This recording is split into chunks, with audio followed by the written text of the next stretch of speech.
Welcome, explorers of history, to a journey back over Wubat years into the very heart of the Old Kingdom of Egypt, the fabled Age of Pyramids.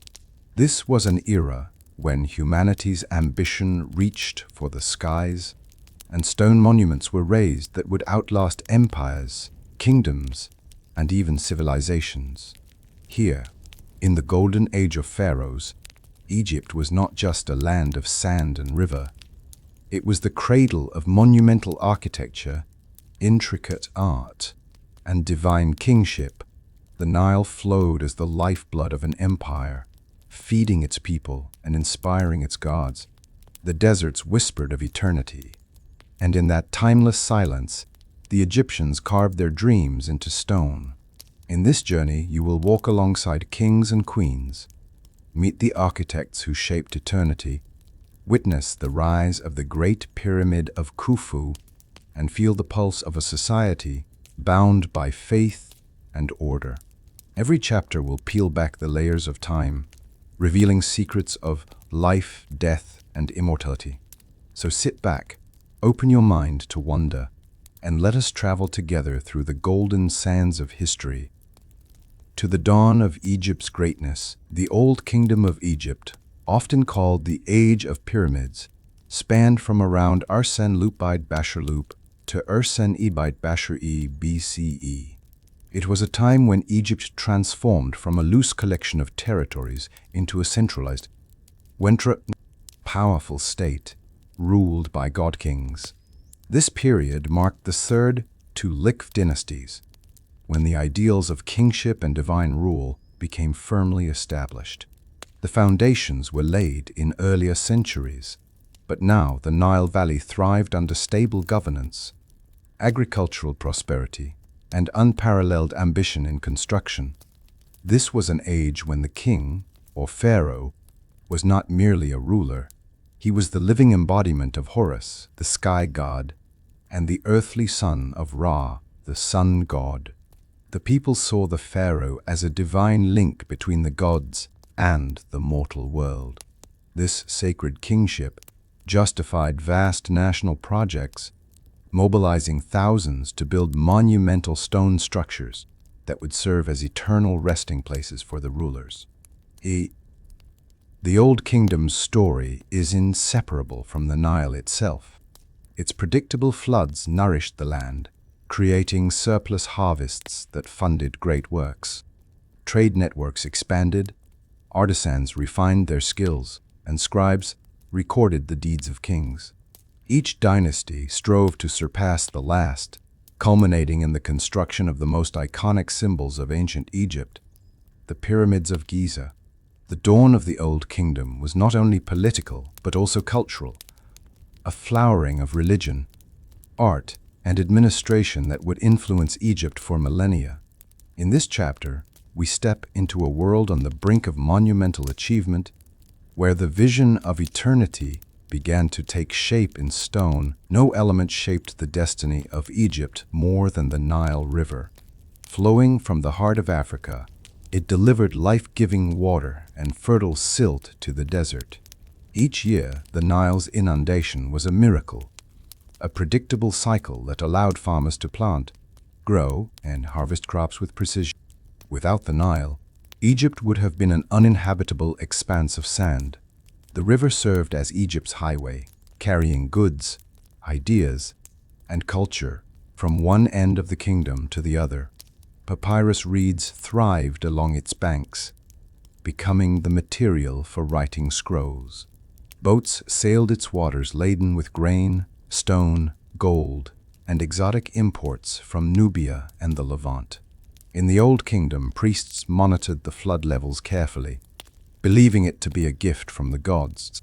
Festivals celebrated the inundation, and offerings were made to Hapi, the god of the Nile. Beyond sustenance, the river held deep spiritual meaning. It was the earthly mirror of the Milky Way, linking the cycles of the heavens with life on earth. The Nile was not just Egypt's lifeblood, it was its heartbeat, its unifier, and its eternal source of renewal. To understand Egypt, one must first understand the river in the Old Kingdom. The pharaoh was more than a monarch. He was a living god, the earthly manifestation of Horus and the son of Ra. This belief in divine kingship was the cornerstone of Egyptian society. The pharaoh maintained Ma'at, the cosmic order that balanced the forces of the universe. Ma'at was truth, justice, and harmony, and without it, chaos, Isfet, would reign.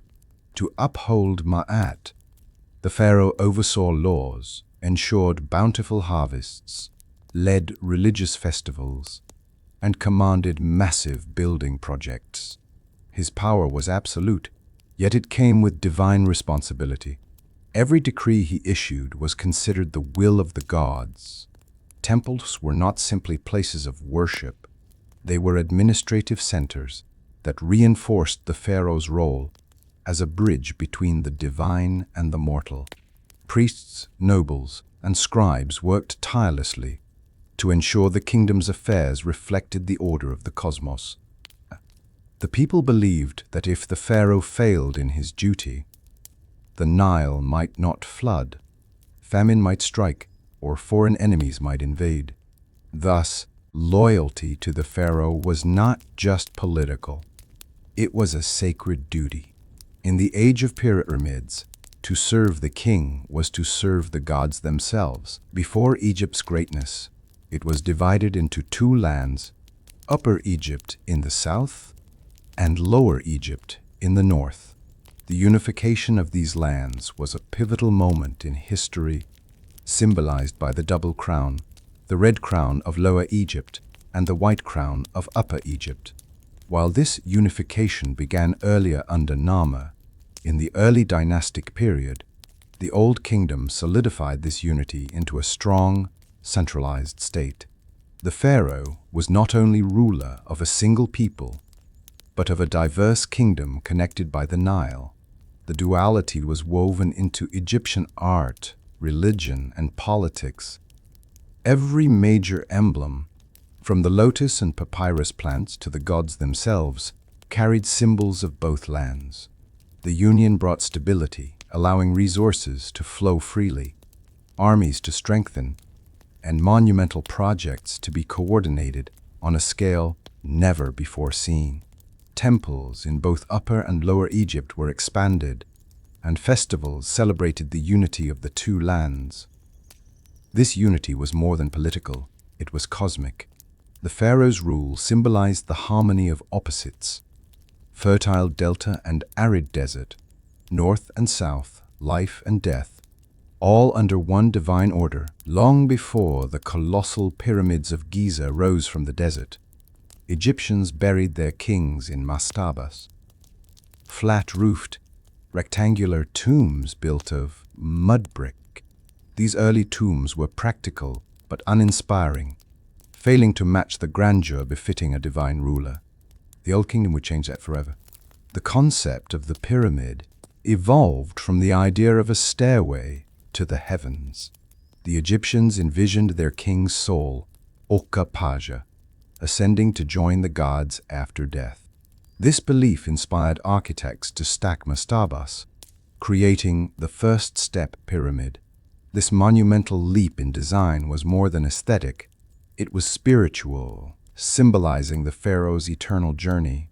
The pyramid's shape may also have been inspired by the rays of the sun, aligning with Egypt's growing devotion to Ra. Over time, construction techniques improved, moving from mud brick to limestone, and the pyramid became not only a tomb, but the centerpiece of a vast mortuary complex. Parineri, this innovation would culminate in the reign of Pharaoh Djoser and his architect, Imhotep, visionaries who would lay the blueprint for eternity. Pharaoh Djoser, who reigned during Egypt's third dynasty, PAC, Ursen-Lubai Tisers BCE, is remembered as the monarch who transformed the concept of the royal tomb. Before Djoser, kings were buried in mastabas, simple, flat-roofed structures. Djoser sought something grander, something eternal that would declare his divine status for all ages. His vision took shape in Saqqara, the necropolis near the ancient capital of Memphis. Under the guidance of his brilliant architect, Imhotep, Djoser's tomb evolved into the world's first monumental stone structure, the Step Pyramid. Standing originally at Lukshur meters, 10 feet, high, it was composed of 6 stacked mastabas, each smaller than the one below, forming a stairway to the heavens. The Step Pyramid complex was more than just a tomb. It included courtyards, ceremonial temples, storage chambers, and a surrounding wall with Shu-Si false doors, symbolizing the pharaoh's eternal presence. Beneath the pyramid lay a maze of corridors and chambers, some adorned with blue faience tiles to mimic the royal palace.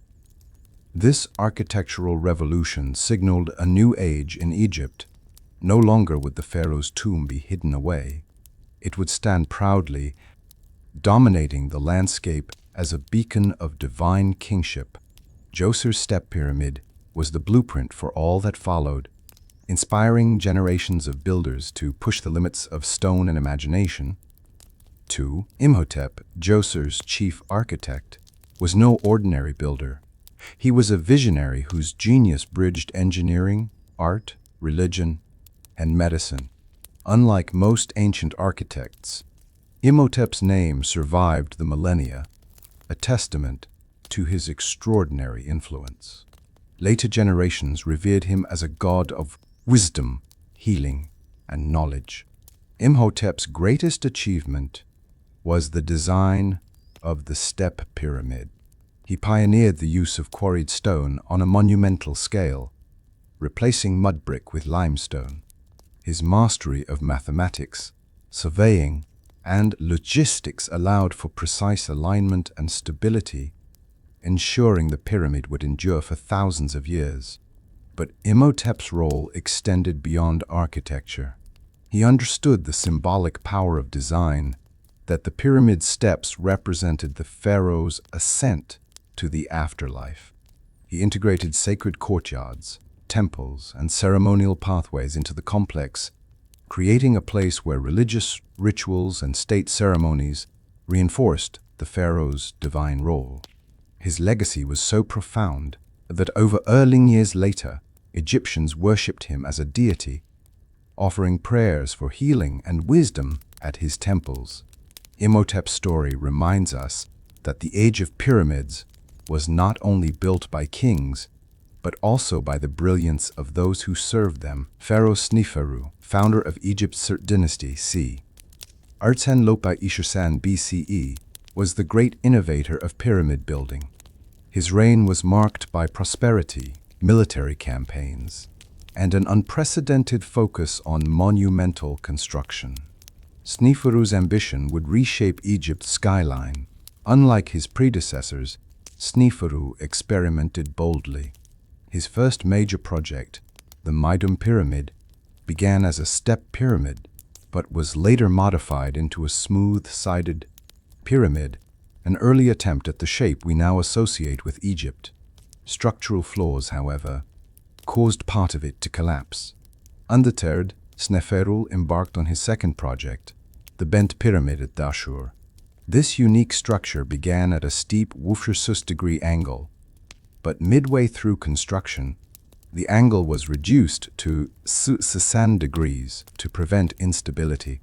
Though imperfect, it remains one of Egypt's most distinctive monuments.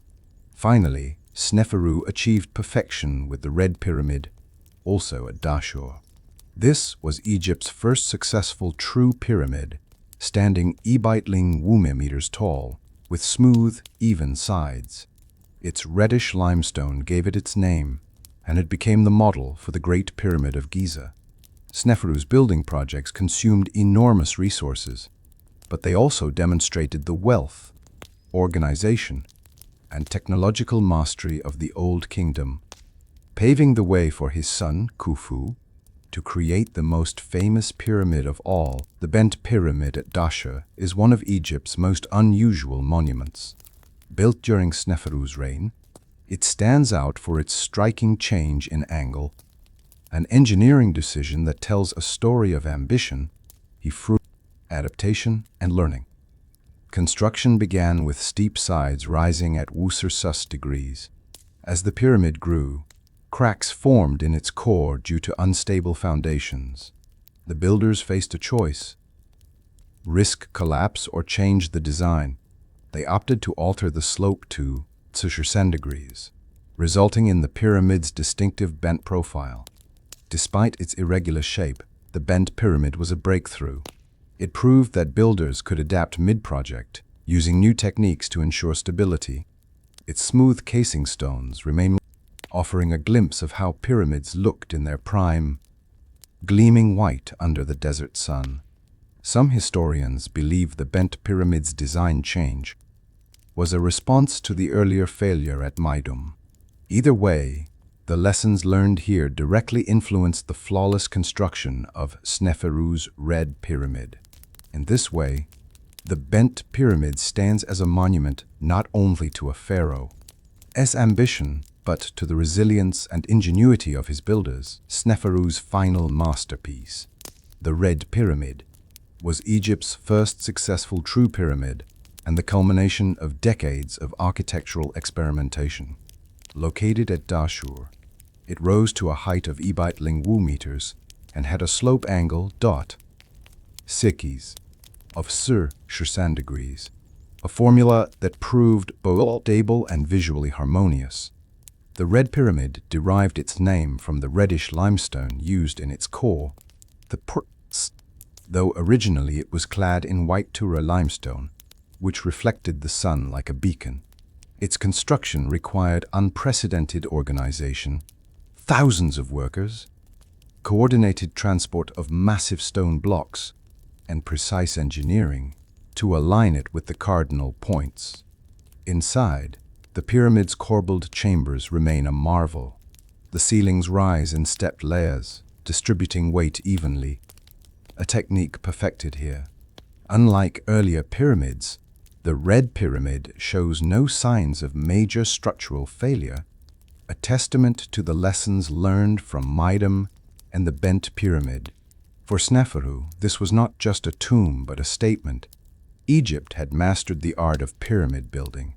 It set the stage for his son Khufu's Great Pyramid, which would push the boundaries of ambition even further.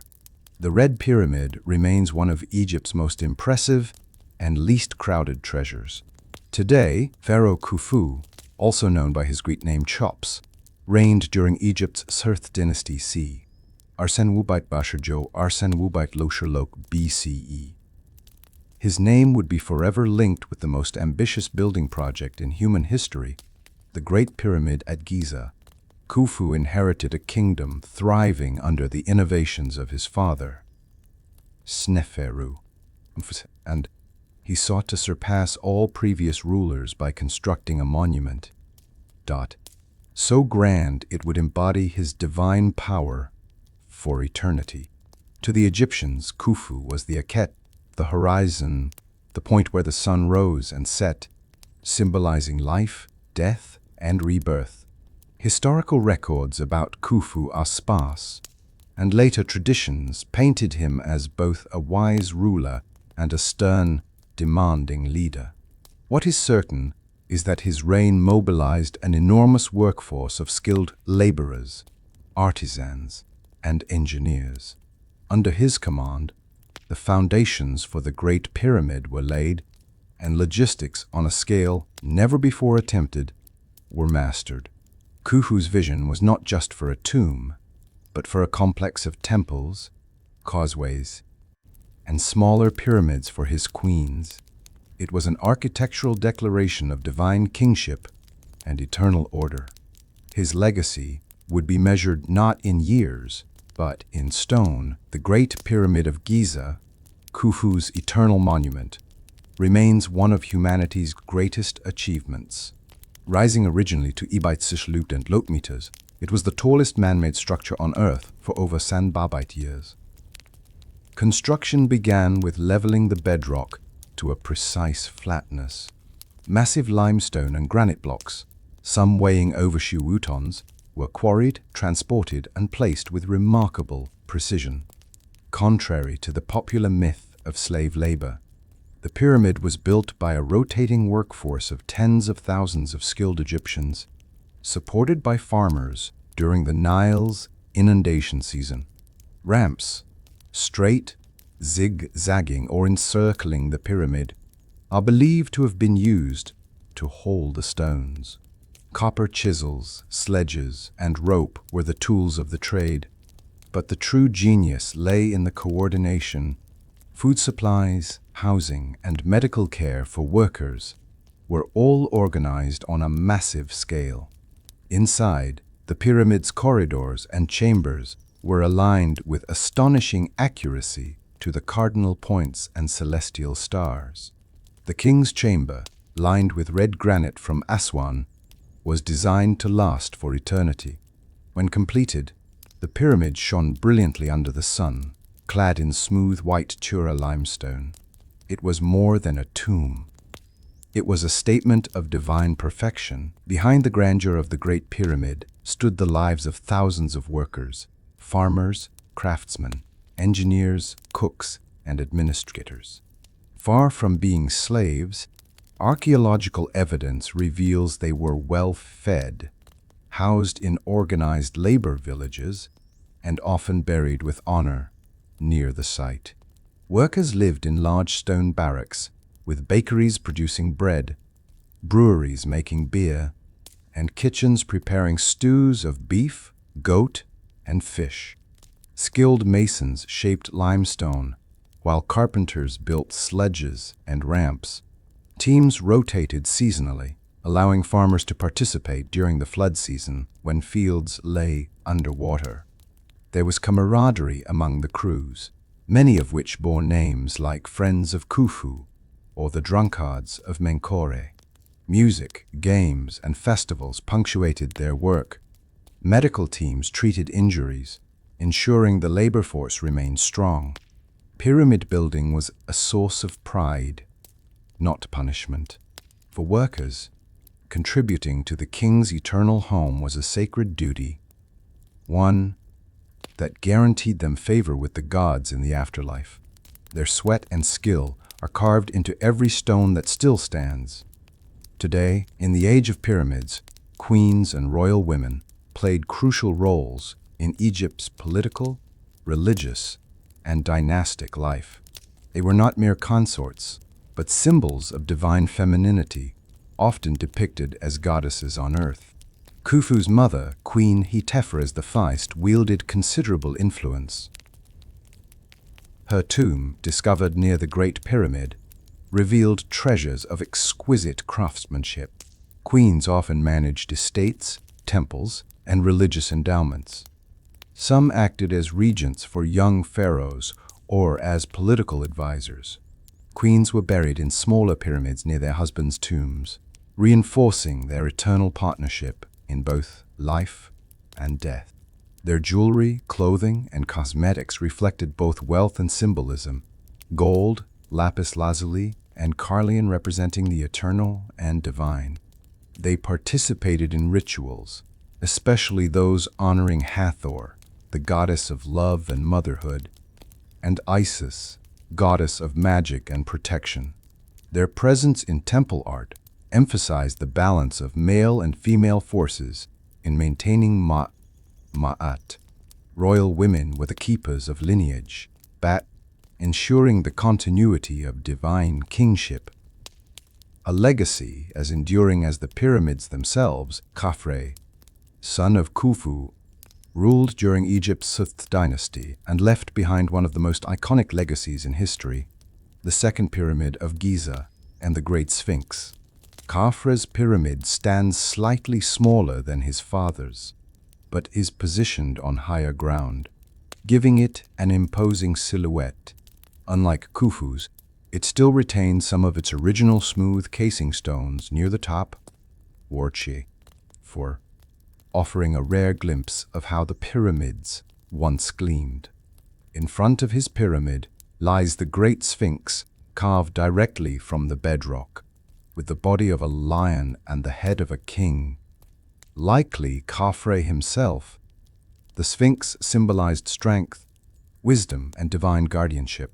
It faced the rising sun, honoring the solar deity Ra-Horakhti. Khafre's reign reinforced the connection between the pharaoh and the gods, blending monumental architecture with spiritual symbolism.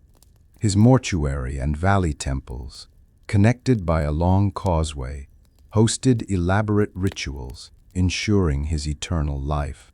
The Sphinx remains one of the most mysterious monuments in history, weathered by time yet still commanding awe. A silent sentinel of the Giza Plateau, Pharaoh Menkore, successor to Khafre, reigned during the late Sindh dynasty. c. Arsenwubaik Senshursh Arsenwubaik Ishur BCE. His pyramid, though smaller than those of Khufu and Khafre, radiated a refined elegance that set it apart. Dok. Rising to Yushu meters, Menkore's pyramid was clad in fine limestone and partially sheathed in pink granite, a unique choice that gave it a warm glow under the Egyptian sun.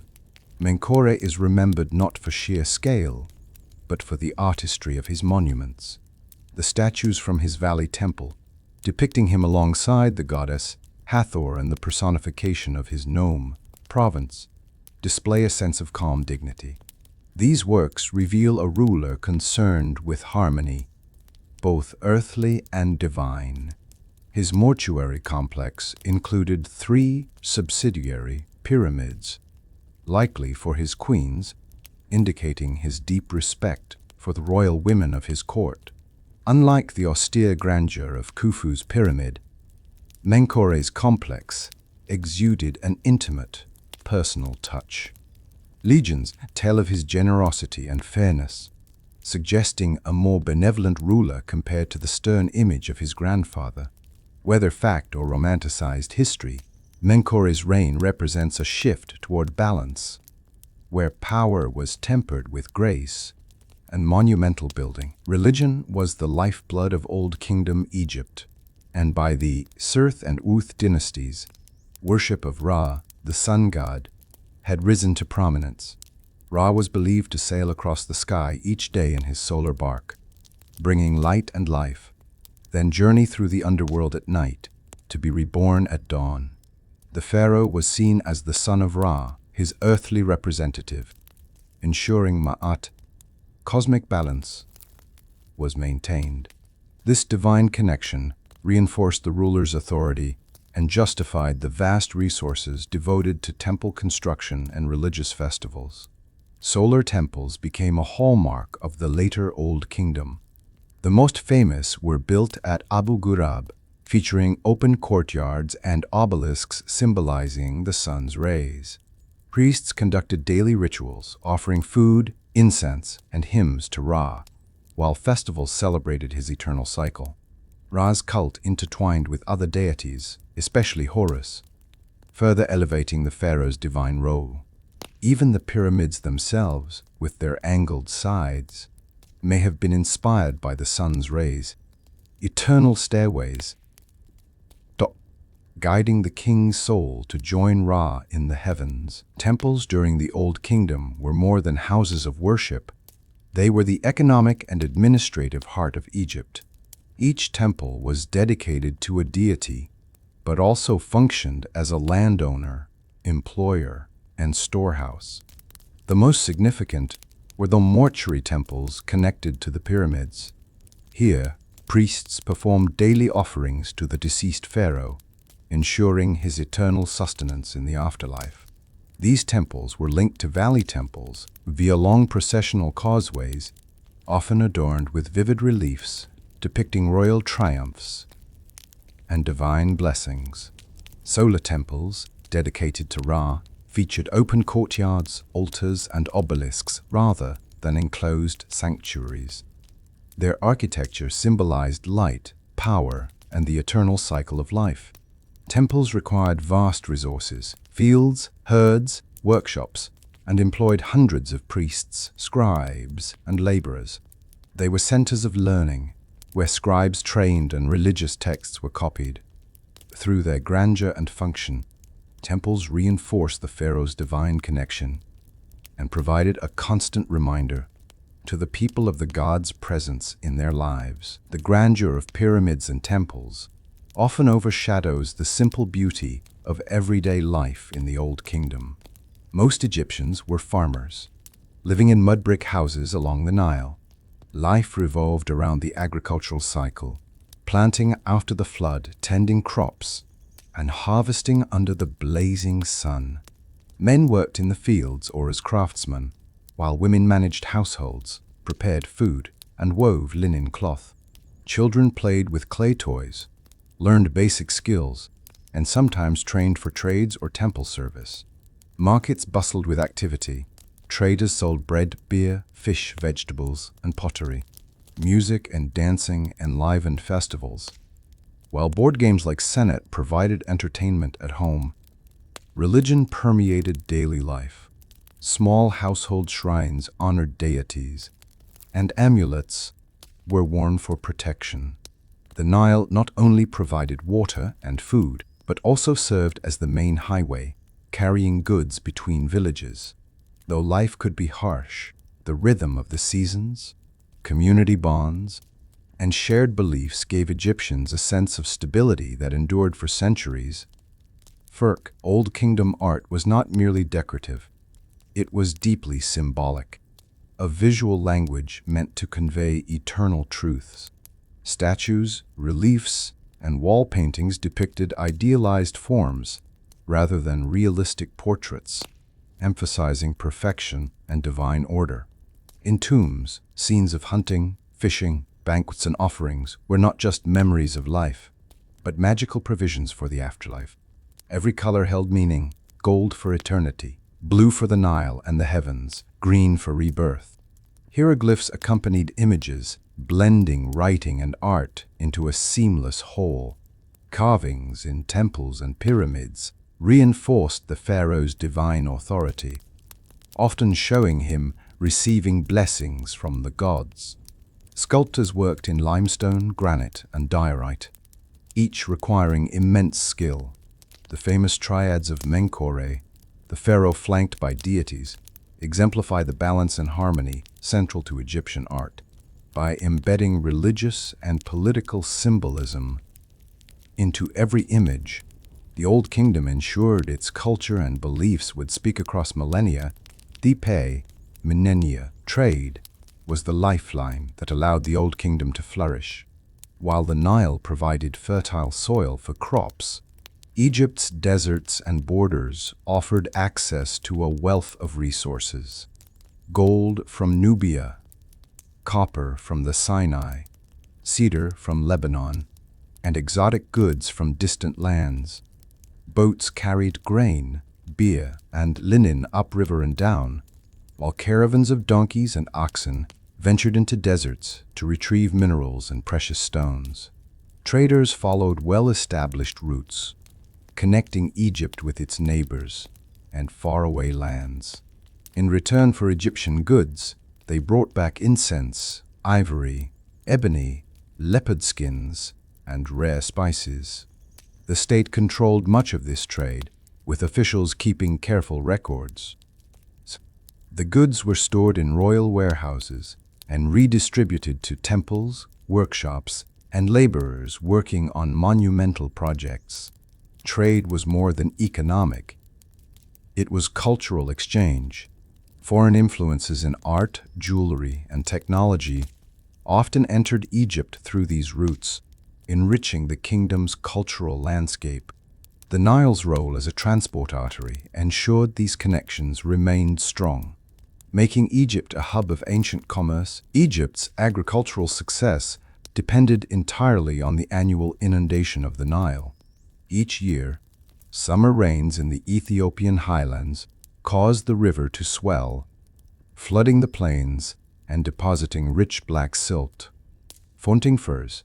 This natural fertilization allowed farmers to grow abundant crops: wheat, barley, flax, and vegetables.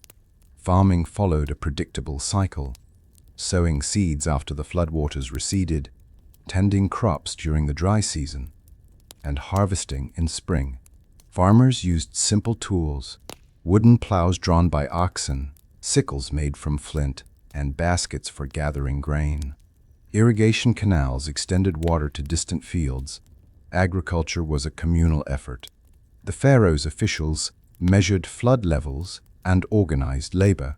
Surplus harvests were stored in state granaries, feeding workers and ensuring reserves during poor years. The inundation was celebrated as a gift from the gods, especially Hapi, the Nile god. Festivals marked the start of planting season, blending gratitude with hope for the coming year's bounty. Without this cycle, Egypt's golden age would never have been possible. In the Old Kingdom, clothing reflected both social status and Egypt's hot, dry climate. Most garments were made from linen, woven from flax fibers. Common people wore simple knee-length kilts or plain dresses, while the wealthy displayed fine, pleated linen garments that were soft and translucent. Adornment was equally important. Jewelry made from gold, silver, turquoise, and lapis lazuli signified wealth and divine favor. Beaded collars, bracelets, and anklets were worn by both men and women. Cosmetics were a daily ritual. Kohl lined the eyes for beauty and protection against glare, while scented oils moisturized the skin. Hairstyles varied. Nobles often wore wigs made of human hair or plant fibers, decorated with beads or ribbons. Perfumes and incense completed the look, especially during festivals or ceremonies. Clothing and adornments were more than fashion. They communicated status, piety, and identity. The care taken in appearance reflected the Egyptian belief that beauty honored the gods. Halabras, music, and entertainment were woven into the fabric of Old Kingdom life. Harps, flutes, drums, and sistrums provided rhythm for festivals, banquets, and religious ceremonies. Songs praised the gods, recounted heroic deeds, or simply celebrated love and life. Dancers and acrobats performed at feasts, often wearing colorful costumes and jewelry that jingled with movement. Storytellers entertained crowds with tales of gods, spirits, and far-off lands. Board games like Senet and Mehen were popular pastimes, played by both commoners and royalty. Entertainment also had a religious dimension. Music accompanied temple rituals, believed to please the gods and invite their blessings. Sistrums, in particular, were associated with Hathor, goddess of music, joy, and love. Through these expressions of art and leisure, Egyptians reinforced social bonds and celebrated the harmony of life, a reflection of the cosmic order they sought to maintain. Hieroglyphs, the sacred writing of Egypt, were more than a communication tool. They were a bridge between the human and divine realms. Each symbol represented not just a sound or word, but a concept imbued with spiritual meaning. Scribes trained for years to master over Chebite hieroglyphic signs. They recorded royal decrees, religious texts, and historical events on papyrus scrolls, temple walls, and tombs. The act of writing was itself a sacred ritual, believed to give permanence to words and ideas. In tombs, hieroglyphs accompanied scenes of daily life, providing magical sustenance for the deceased. In temples, they immortalized the pharaoh's achievements, ensuring his name would live for eternity. The precision of hieroglyphic art was remarkable. Each sign had to be beautifully proportioned, reflecting the Egyptian belief that order in writing mirrored order in the universe. Scribes were highly respected, holding a privileged position in society. Their work preserved the memory of the Old Kingdom for millennia, allowing us to hear the voices of a civilization long past. In the Old Kingdom, scribes held one of the most prestigious positions in society. They were the literate elite, entrusted with recording the will of the gods, the decrees of the pharaoh, and the daily affairs of the state. Becoming a scribe required years of rigorous training in special schools, often attached to temples or palaces. Students learned hundreds of hieroglyphic signs, hieratic script for everyday writing, arithmetic, and accounting. Precision was essential. A single error in a legal record or religious text could change meaning entirely. Scribes documented everything: tax records, land ownership, trade transactions, and temple inventories. They also wrote letters, recorded historical events, and preserved religious hymns. Many worked directly for high officials, while others served in the royal court or military expeditions. Their tools were simple yet powerful: a wooden palette with reed pens, black and red inks, and rolls of papyrus. The ability to write elevated a person above manual labor, granting them respect and often wealth. Through their meticulous record, scribes ensured the smooth functioning of the kingdom and preserved the voices of the Old Kingdom for thousands of years. Justice in the Old Kingdom was based on ma'at, truth, balance, and order. The pharaoh was the ultimate judge, but local officials and viziers oversaw most disputes, applying laws rooted in tradition and fairness. Courts were held in open halls or temple courtyards. Scribes documented proceedings, while witnesses and plaintiffs presented their cases. Common disputes involved land boundaries, theft, or unpaid debts. Punishments ranged from fines and restitution to corporal penalties for serious crimes. Justice was not just about punishment, it was also restorative. Compensation to the victim or their family was preferred, aiming to restore harmony. False testimony was considered a grave offense, violating ma'at itself. The vizier, second only to the pharaoh, acted as chief judge, ensuring laws were applied consistently throughout the two lands. This system of law reinforced the belief that the kingdom was divinely ordered. With the pharaoh as its moral center, Old Kingdom medicine blended practical treatment with spiritual belief. Physicians were trained in anatomy through experience with injuries and mummification, and many were also priests, believing illness could be caused by both natural and supernatural forces. Medical papyri reveal knowledge of diagnosing diseases, setting bones, and treating wounds. Remedies often combined herbs like honey, garlic, and frankincense with incantations to invoke divine aid. Honey was prized for its antiseptic properties, while willow bark was used for pain relief. Specialists existed for various ailments. Some focused on eye diseases, others on stomach disorders, and still others on dentistry. Midwives and healers attended births, using protective amulets for mother and child. Temples doubled as centers of healing, where patients received both medical care and spiritual purification. The god Imhotep, architect of the Step Pyramid, was later deified as a patron of medicine, showing the deep respect Egyptians held for healing arts. The Nile was Egypt's highway, and ships were its lifeblood. Old Kingdom vessels ranged from small papyrus skiffs for fishing to large wooden cargo ships for long-distance trade. Shibboleth was a respected craft. Cedar wood, imported from Lebanon, was prized for large seagoing vessels, while local acacia was used for smaller craft. Planks were lashed together with rope rather than nailed, allowing flexibility in rough waters. Redundant ships carried grain, pottery, and stone along the Nile, while expeditions to the Red Sea and beyond brought back exotic goods. Fishing boats and ferries served local communities, transporting people and livestock. Royal barges, richly decorated, were used for ceremonial processions, including the transport of statues during religious festivals.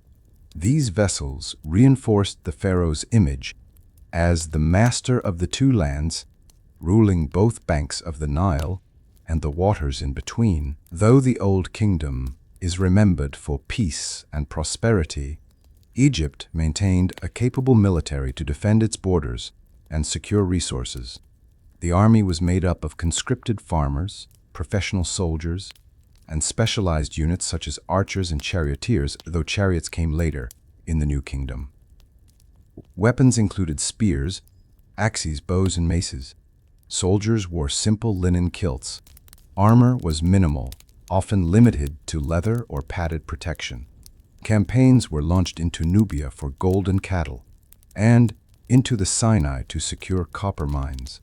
The military also protected trade routes, escorted expeditions, and maintained order during festivals or construction projects. Training emphasized discipline, formation marching, and coordination, skills that translated into the organization needed for large-scale building projects. Even in times of peace, the presence of the army reinforced the pharaoh's authority. Life in the Old Kingdom was punctuated by vibrant ceremonies and festivals that blended religion, politics, and community celebration. These events honored gods, marked agricultural milestones, and reinforced the pharaoh's divine authority. One of the most important was the Sed festival, held after a pharaoh had ruled for 30 years. It renewed his vitality and reaffirmed his right to rule. The pharaoh would perform ritual races, offerings, and processions, symbolizing his strength and ability to maintain Ma'at.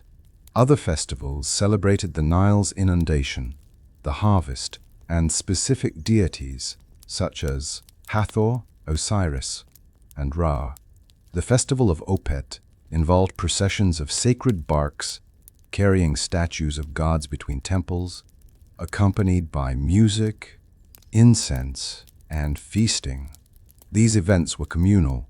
Markets flourished, entertainers performed, and families gathered to watch rituals. Offerings of food, drink, and flowers were made in temples, while priests recited hymns to honor the gods. Festivals were not just religious, they were a vital part of social cohesion, reminding everyone of their shared place under the divine order. While the pyramids housed kings, nobles, and officials were buried in elaborate mastabas and rock-cut tombs. These tombs were richly decorated with reliefs showing the deceased's life, work, and offerings for the afterlife. Mastabas were rectangular structures with flat roofs built of stone or mud brick. Inside, chapels allowed family members to present offerings, while underground chambers held the burial. Rock-cut tombs, carved directly into cliffs, became increasingly popular in certain regions. Tombat was not mere decoration. It was functional magic. Scenes of farming, hunting, and feasting were believed to provide these activities for eternity. Hieroglyphic inscriptions included prayers, spells, and lists of offerings. The quality of a tomb reflected the deceased's status. High officials served the pharaoh closely and could afford elaborate burial goods, furniture, jewelry, and even boats. For them, the afterlife was an extension of their earthly prestige. The Old Kingdom's stability depended on a well-organized administration. Nobles served as governors, tax collectors, and military leaders, overseeing regions known as nomes. Each nome had its own capital, temple, and administrative center. Nobles managed agricultural production, collected taxes in the form of grain or goods, and ensured the pharaoh's projects received the necessary resources. They were rewarded with land, wealth, and the privilege of elaborate tombs. Below the nobles were scribes, accountants, and labor overseers who kept the system running. Temples also acted as administrative hubs, managing estates and trade. While loyal to the pharaoh, nobles gained significant power over time. In later centuries, their growing independence would contribute to the weakening of central authority. But during the height of the Old Kingdom, their efficiency allowed Egypt to flourish. By the end of the Old Kingdom, central authority began to weaken. Several factors contributed: extended droughts, reduced Nile floods, economic strain from massive building projects, and the rising power of provincial governor. As resources dwindled, the state could no longer support large-scale construction or maintain the same level of wealth distribution. Nobles, who once served the pharaoh loyally, began acting more independently, using their resources to strengthen their local power. Royal authority eroded further as the prestige of the kingship diminished. The pharaoh, once a god on earth, was increasingly seen as a mortal ruler struggling against hardship. This decline set the stage for political fragmentation and the First Intermediate Period, a time of regional rule, economic hardship. One of the greatest challenges at the end of the Old Kingdom was climate change. Reduced rainfall in the Ethiopian highlands led to low Nile floods, causing crop failures year after year. Without the annual inundation, fields turned barren and grain stores dwindled. Famine spread across the land. Prices for food skyrocketed, and hunger drove unrest among the people. Temples and the state could no longer provide sufficient relief, undermining public faith in the pharaoh's ability to maintain Ma'at. Reliefs and texts from later periods describe desperate times. Theft increased, and even tombs were looted for valuables. Communities became more self-reliant, and local leaders rose in prominence.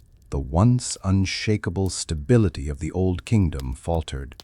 While Egypt would eventually recover, this environmental crisis marked the end of an era, proving that even the mightiest civilization depended on the fragile balance of nature. By the close of the Licht dynasty, Egypt's golden age was unraveling. The once absolute authority of the pharaoh had diminished, and the central government struggled to assert control over distant provinces. The rising power of local governors, nomarchs, who now ruled their territories like independent lords, eroded unity. Economic decline deepened the crisis. Years of poor Nile floods brought famine and hardship, straining the resources of both the royal treasury and the temples. Public faith in the pharaoh as a divine guarantor of prosperity began to waver. Foreign incursions also threatened Egypt's borders, particularly in the south. Without strong central command, the army could not effectively respond. Monumental building projects ceased, and the grandeur of the Age of Pyramids gave way to survival and local concerns. Texts from later periods describe lawlessness, social upheaval, and the breakdown of order, a stark contrast to the stability of earlier centuries. The Old Kingdom's collapse was not the end of Egyptian civilization, but it marked the end of centralized power for generations. Though the Old Kingdom ended in political fragmentation, its legacy endured for millennia. The pyramids of Giza, Saqqara, and Dashur stood as eternal reminders of Egypt's ingenuity, ambition, and devotion to the divine. These monuments were not merely tombs, they were cosmic symbols, carefully aligned with celestial bodies and infused with religious meaning. They reflected a civilization that saw life and death as part of a grand, harmonious cycle. The administrative systems, art styles, and architectural techniques developed during the Old Kingdom shaped Egypt for centuries. Even in later dynasties, pharaohs looked back to this period as a golden age, emulating its grandeur in temples, statues, and inscriptions. The workers, artisans, priests, and scribes who served during this time left a cultural imprint just as lasting as the monuments. Through their skill and dedication, they built a vision of eternity that still inspires awe today. For centuries after the decline of ancient Egypt, the pyramids stood in silence, their original purpose obscured by time. By the time of the Greek and Roman eras, they were already shrouded in mystery, inspiring wonder and speculation.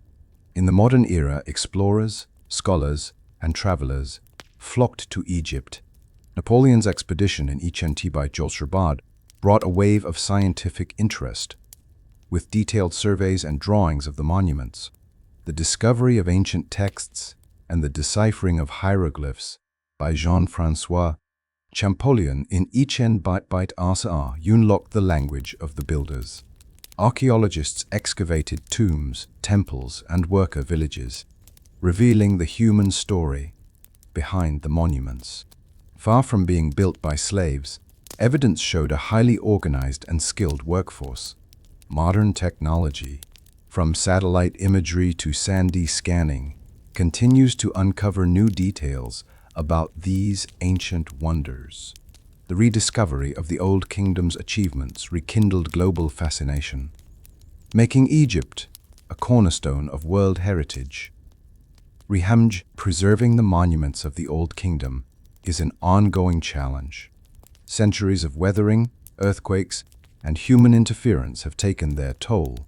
Modern archaeologists and conservators work tirelessly to protect these treasures for future generations. Preservation involves stabilizing structures, cleaning and restoring reliefs, and controlling tourist access to prevent damage. Advances in technology allow for non-invasive surveys, identifying weaknesses before they cause structural failures. International cooperation is key. Egypt works with global institutions to fund conservation projects and train specialists. Sites like Saqqara and Dashur have seen significant restoration, allowing visitors to experience them much as they appeared in antiquity. Public visitors, museums and virtual tours help spread awareness, ensuring that people worldwide value and protect Egypt's ancient heritage. The Old Kingdom teaches us that human achievement thrives when vision, organization, and shared purpose unite a society. The pyramids were not the work of a single ruler, but the combined effort of thousands who believed in something greater than themselves.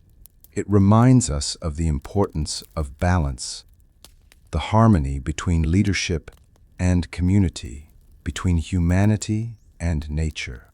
When that balance faltered, even the mightiest civilization faced decline. The legacy of the Age of Pyramids challenges us to think about what we build today, both physically and culturally. Will our works endure? Will they inspire future generations as Egypt's monuments do? As we walk among the stones of Giza, Saqqara, and Dashur, we are reminded that greatness is not only measured in size, but in meaning. The Old Kingdom's true monument is the idea that with unity, skill, and vision, humanity can reach for eternity. Thank you, dear viewers, for joining me on this journey through the golden sands of time, exploring the wonders of Egypt's Old Kingdom, the legendary Age of Pyramids.